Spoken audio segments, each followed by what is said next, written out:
Sambamba na hili, ndugu waandishi wa habari, katika mkoa wetu wa Dar es Salaam tuna mabasi yaendayo kwa kasi.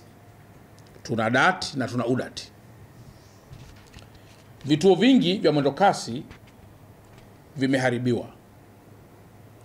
Na kwa mantiki hiyo, tunaendelea kuusitisha usafiri huu kwa njia ya Morogoro Road, yani BRT1, na tunaendelea pia kusitisha usafiri huu kwa njia ya Mbagala, yani BRT2.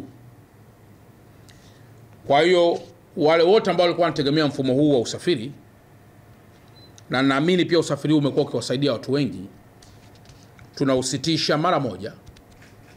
Jambo la kwanza, ili kufanya tathmini ya kina kuhusu uharibifu uliotokea. Jambo la pili, tunajua kwamba mifumo ya utukataji tiketi na mageti pia yameharibiwa, na kwa mantiki hiyo inatupasa tuwe na muda wa namna ya kuweza kurudisha hali hiyo kama ilivyokuwa.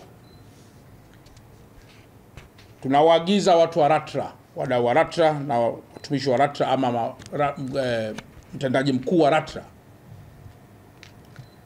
kutoa vibali vya muda mfupi kwa mabasi ya kawaida ili yaweze kutoa huduma katika njia hizi ambazo zilikuwa zinategemewa kwenye usafiri huu wa mwendokasi. Na jambo hili lifanyike mara moja ili kuongeza nguvu kidogo ya utoaji wa huduma mabasi kwa njia hii ya BRT1, yani ya Morogoro Road, na kwa hii njia nyingine ambayo nimeitaja hapo awali.